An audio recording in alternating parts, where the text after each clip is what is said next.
OrkneyBowl Year 3, and we're going to kick this off with the East Conference. So, as you all know, it's two conferences, East and the West, and we'll kick it off down in Division 4. These are the also-rans, the ones who are desperately trying to just climb up a little bit and get their OrkneyBowl career moving. So, Division 4, and we had the Team There Knights, who are, well, they're the Tartan Bears in our home league. That's Joe. I beating the Plymouth Argyle Browns 108-155.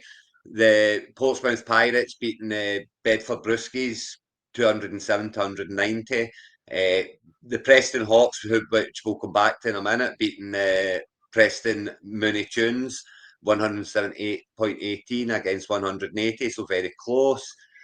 The Chicago Scorpions beat the Laxdale Legends 229-185, and the Leith Vikings beat the Lee Vikings, sorry, not the Leith Vikings. I was thinking that was Grotty for a second. Beat the Edinburgh Thunderbirds 208-184. Now, the scoring seems very low in comparison to last year. This week, I thought, I think if you scored over 200 points and you lost, you shouldn't be heartbroken about it. It's a good result, you've just run into a bigger team, but there's a lot lower scoring this week, I would say, than was 280s, 90s, 300s were getting hit last year. Totally agree. It was like it took me a wee bit to just get back into the OrkneyBowl scoring, because it's slightly different to standard scoring, and that's when you remember, wait a minute, last year getting over 300 was a real big score, whereas this year, there's not, you kind of half the league's over 200 and half the league's under it, but it's, getting above 250, there's bound to be some, but I don't think there'll be that many. No, the scoring was low. Yeah, but a win is a win is a win. It doesn't, at the end of the day, it doesn't matter. It absolutely doesn't. But in week one, if you've scored kind of 190, 200 points and you've lost, you're going to win more than you'll lose with that. If this week's got anything to go by, so nothing to worry about. And of course, if everyone else's points start climbing, yours will too. It's a kind of overall thing, isn't it? But yeah, we had the Preston Hawks playing against the Preston Mooney Tunes in Division 4, so they're wanting on the climb. Now, this is Pez and his pal Ian, and I can only imagine how unbearable Pez has been right now, because we all know who Pez is, and we all know what he's like. So yeah, unlucky Ian. It's it would be like me losing to my biggest nemesis in the home league the first week of the home league, for example, when the nemesis is defending. That might hurt a little bit more, but moving on. No comment. Yeah, so Pez has got to win here. Now, I'm sorry, but the funniest thing ever would be if there was a score correction in this game and it gave him the loss, because I'm sure Ian would double down in everything that he's received to now. But I don't think that one and a half. What's he needing? Is he needing the 1.5 points? Probably unlikely. But Pez will be worried about Ken Walker. He will be, because 10 carries and 20 yards. I mean, it's the Niners' defense, so it's no gimme. But Charbonnet just looks better. So yeah, that might be a slight concern. Otherwise, just seeing what actually tipped the tie in Pez's favour, who got it done. K. Dotton getting 0 didn't help. And Edgar and Cooper, yeah. The D's made the IDPs made the difference there, hasn't it? By distance. 2 reasonably solid scores, whereas Spillane for the Patriots, that's a pretty low score for him. You're going to feel slightly let down that he's only had 3 tackles in a kind of tight match against the Raiders. Yeah, first game for the Patriots as well, so it's but and it just goes to show you how important the defense is. It's the IDP is where the score corrections usually are, but it's usually a tackle or a half tackle instead of a tackle, something like that. It's never usually that. He's left Fields and Keenan Allen on the bench as well. Keenan Allen's, he looks like he's going to be involved, very Yeah, involved this year for that Chargers offense, and they seem to be still going to Herbert, regardless of the fact that you would think that they want to do a run game. I mean, Jim Harbaugh loves his run game.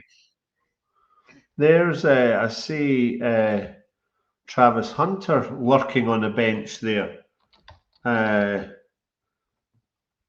Great place for him week one, I think. But I think it could be huge in this as it goes on. That's Pez that's got him there. I think he'll be huge as the season goes on because I do think he'll play both sides of the ball.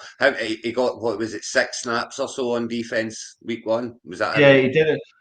It's interesting because he's not he's not a shutdown corner, so that's quite good from a fantasy point of view because they'll obviously try and target him to be a ball hawk. So he's going to be charging about after the ball when he does get snaps in the D. But don't get me wrong, Pez made the right decision week one, but you're probably going to have to play him in one of the IDP slots to try and capitalize I on him. mean, you can play him in a wide receiver slot as well, and he'll still get his, you can play him on a flex spot, Yeah, and you'll no, still get the absolutely. D points as well. So yeah, it's very much an option. It's a good option to have there, and it's, as I say, I think he's going to be huge in IDP leagues. I've got him in quite a few. Yeah, you're a big fan. I've not got him anywhere at all. I'll just wait and watch. Watch it, yeah. Well, that's. I've even taken him in a couple of redraft ones that have got IDP, but I wasn't interested in him in a non-IDP league. I've got to say, I was staying well away. But what it is, Brian Thomas only got one catch on Sunday, and that's Yeah. is is that got the Thomas owners worried because he was an early pick this year. Nah, these prime guys will all be fine over the season. They will be. They're not suddenly going to not be going to. It's week one, shit happens, etc. I wouldn't be worried about him at all. Yeah, I wouldn't be either. To be fair, I would be actually more worried that Trevor Lawrence. I'm not convinced on Trevor Lawrence would be my bigger worry for Brian Thomas rather over anything No, else. but That's a Lawrence. I different mean, if story. Lawrence can't do it with the head coach he's got now and the weapons around him, well, it's game over, so to speak.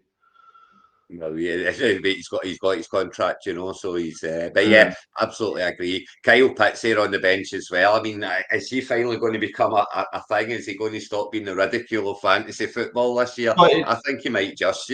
he's bound to be a thing because Penix can throw the ball, and Atlanta will be in that situation plenty. So they're throwing it to London, they're throwing it to Pitts.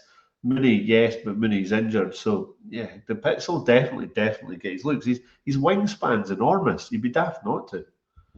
London's out as well. London's out for at least 3 or 4 Yeah. weeks, I believe.